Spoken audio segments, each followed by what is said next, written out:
Salut, c'est Sylvain du podcast. Au fait, c'est quoi? Au moment où cet épisode va être diffusé, nous serons le 1er janvier et Thierry se joint à moi. On vous souhaite à tous une très très belle année 2025, plein de bonheur, plein de santé. Et qu'est-ce que l'on fait au moment du nouvel an? Eh ben, on trinque. Alors vous allez dire qu'on parle beaucoup d'alcool avec Thierry, on boit peut-être un peu trop, et qu'il faut boire avec modération, évidemment. Mais je me suis posé la question, quand on trinque, la boisson française la plus réputée, c'est le champagne. Et je me suis posé la question, je sais que Thierry va pouvoir répondre à cette question, mais au fait, Thierry, c'est quoi le champagne?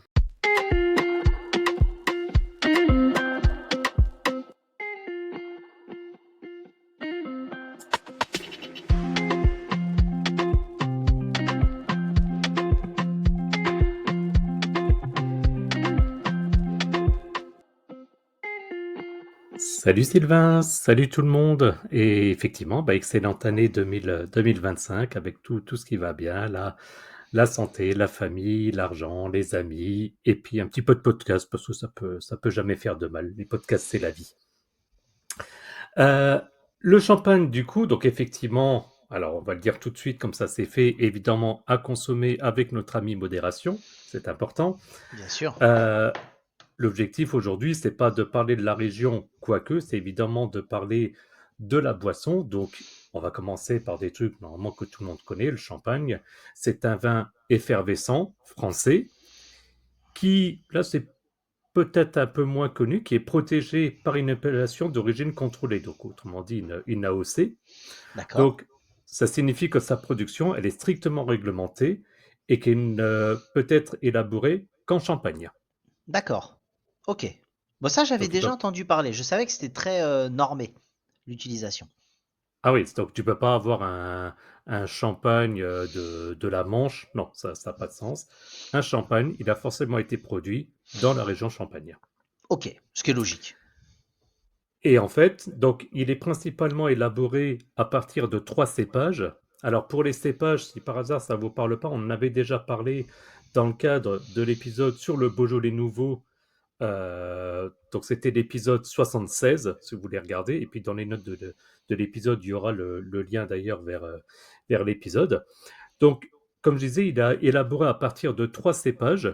Le pinot noir, qui je Ok. pense est assez connu en tant que, potentiellement en tant que vin rouge aussi. Le meunier et le chardonnay. Ok, donc trois qui sont connus. Alors le pinot noir, en tout cas pour moi, je pense que c'est le plus connu avec le chardonnay. Meunier un petit peu moins. Un peu moins, absolument. Et donc ces cépages, ils sont cultivés donc sur les coteaux de Champagne, forcément, et ils apportent chacun leurs caractéristiques, leurs aromatiques, donc des caractéristiques pardon, aromatiques et gustatives. Ok, d'accord. Alors, est-ce que tu peux nous citer un peu les différentes spécificités du champagne? Voilà, alors quand on parle champagne, en fait, ça traite principalement sur trois points. Il y a déjà la méthode d'élaboration. Elle est unique, et c'est ça qui donne au champagne ces bulles fines et persistantes.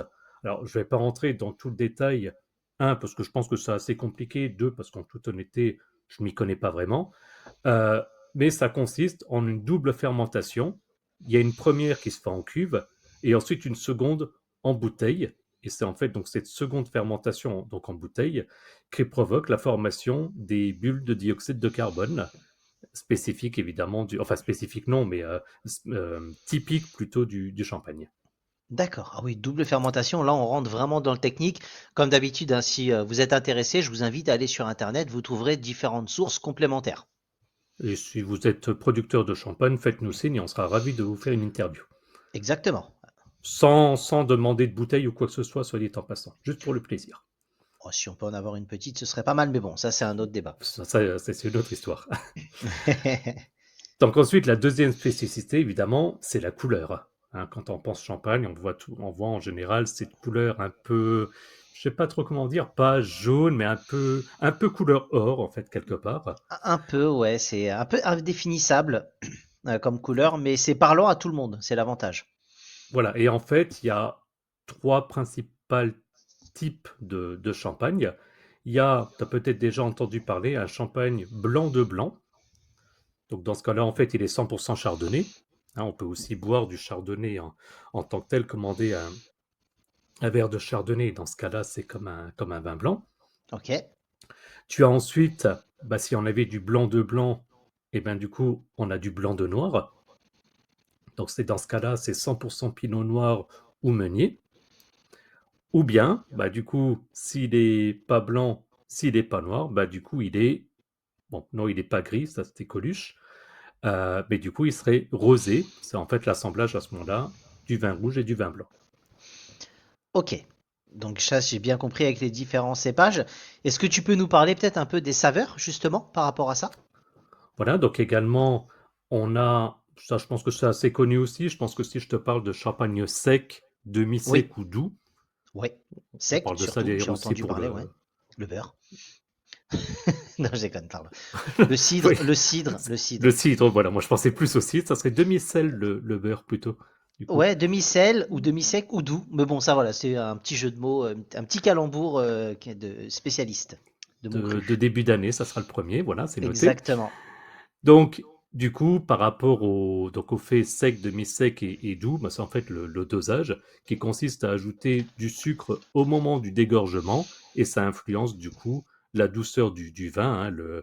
Le sec, bah, il est un peu plus âpre, on va dire, alors que le demi-sec, bah, il va être plus, enfin, j'allais dire plus agréable en bouche. Ça, après, c'est un jugement, mais il va être plus doux, en fait, tout simplement. Et puis le doux, comme son nom l'indique, bah, qui du coup est extrêmement doux en bouche.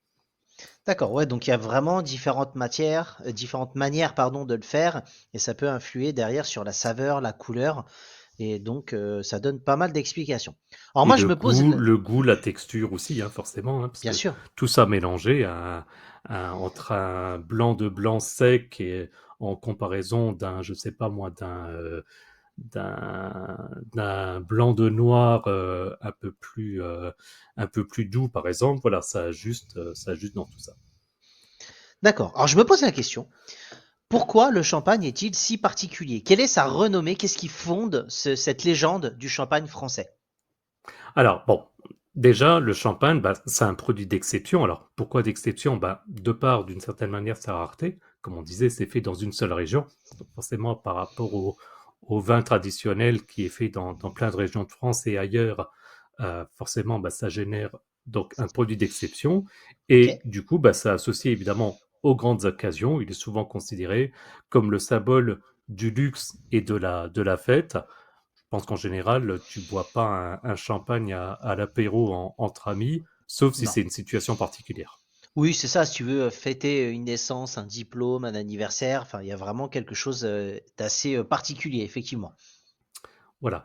Après, ben, comme on disait, le terroir exceptionnel, donc le vignoble champenois, il est classé au patrimoine mondial de l'UNESCO. Je ne savais pas, hein, je l'ai appris en Excusez faisant du peu. les Ok, recherches. Voilà, trois fois rien. Et donc, ça offre des conditions climatiques uniques qui ok. favorisent la production de raisins d'exception.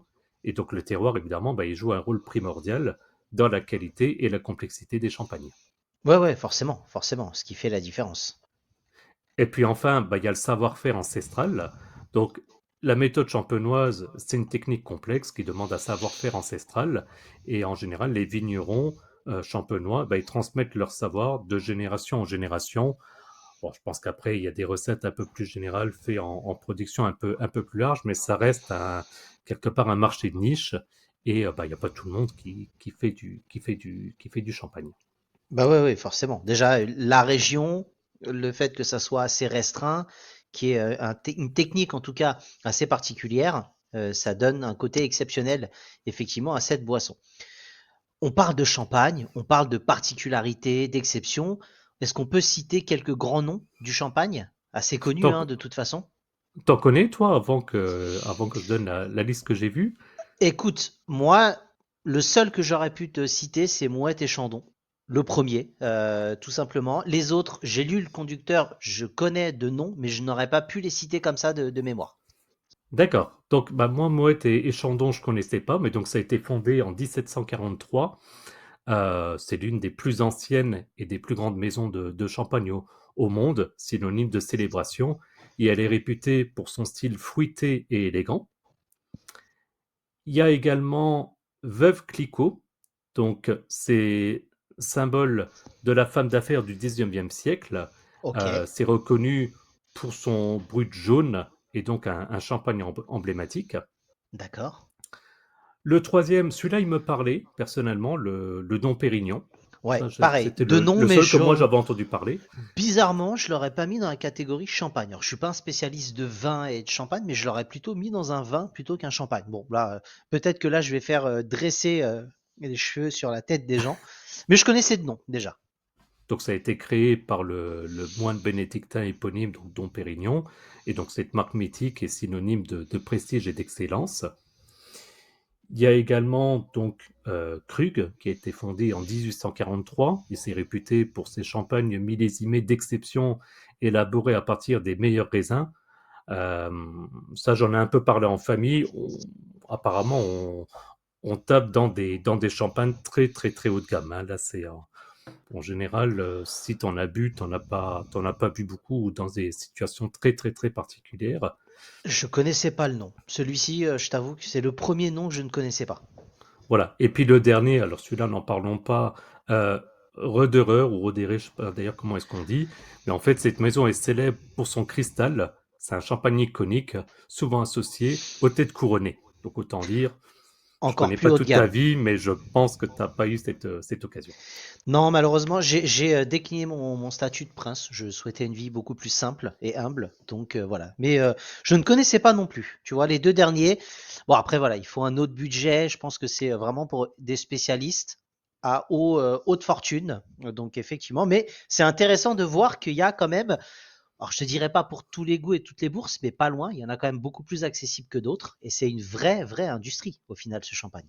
Absolument, et tu as je pense que les premières bouteilles en magasin, on doit en trouver dans les environs de 15 euros, je dirais peut-être même moins, je ne suis pas sûr à 100%, mais donc ça peut être accessible, après évidemment avec une qualité moindre par définition, et puis on en parlera, j'ai évidemment regardé pour le champagne le plus cher, mais évidemment ça, ben, ça sera pour les anecdotes.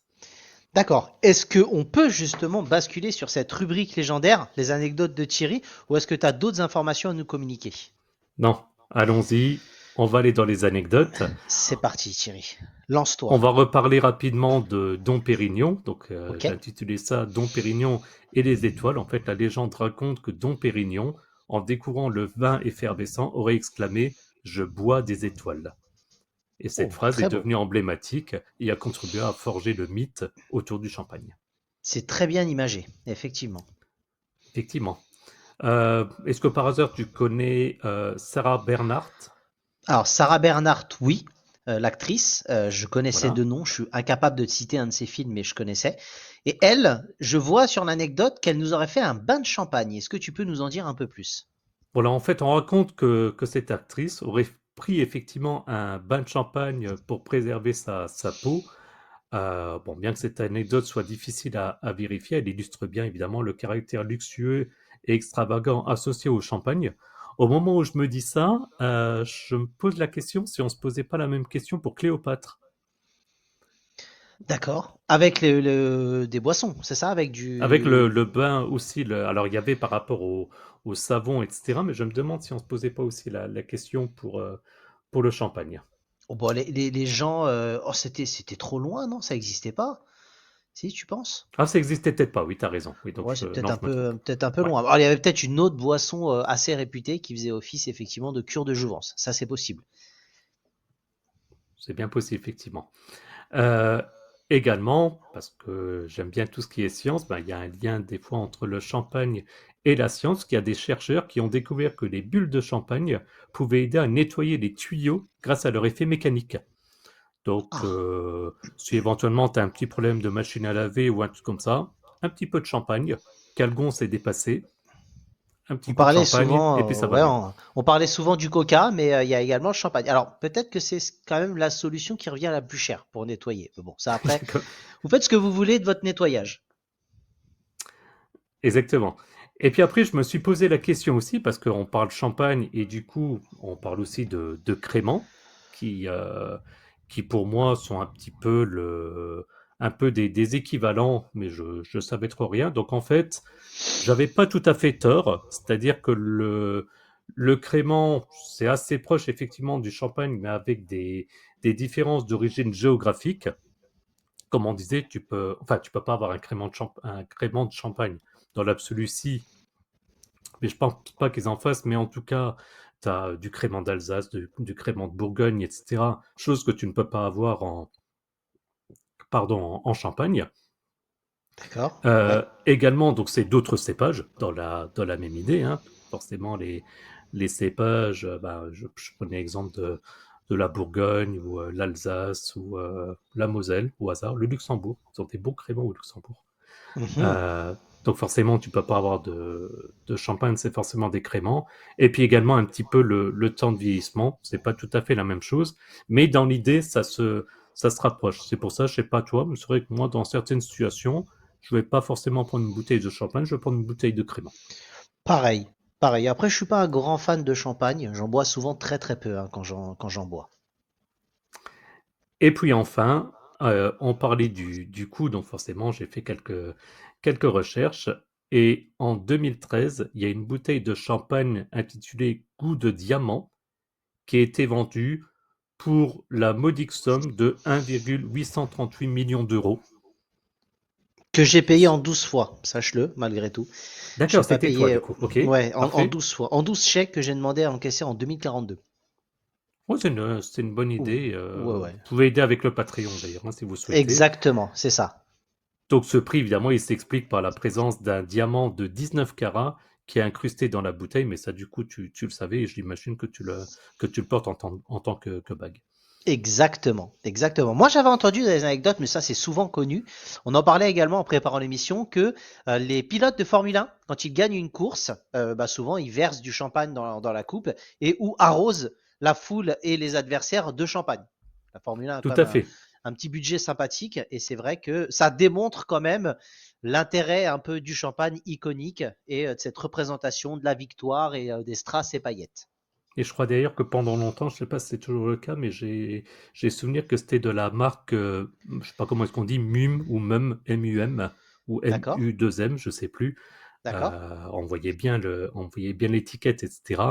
Ça me faisait toujours drôle parce qu'effectivement, bah, il secouait la bouteille pour faire gicler le champagne et puis s'arroser avec. Je sais pas si c'est toujours le cas d'ailleurs. Ça fait longtemps que je n'ai pas regardé un Grand Prix de Formule 1. Je suis pas un grand spécialiste, mais je pense que c'est toujours le cas, d'après les quelques images que je vois. J'en parlerai à nos pilotes de Formule 1. Je leur poserai des questions, je les connais tous, évidemment. Vous me connaissez. Donc voilà, bah, écoute, très bonnes anecdotes. Thierry, est-ce que tu en as d'autres sous le coude ou est-ce que on peut passer après le générique à notre rubrique pour différentes infos complémentaires? Non, pour moi, tout est bon. Très bien, merci à tous et à de suite.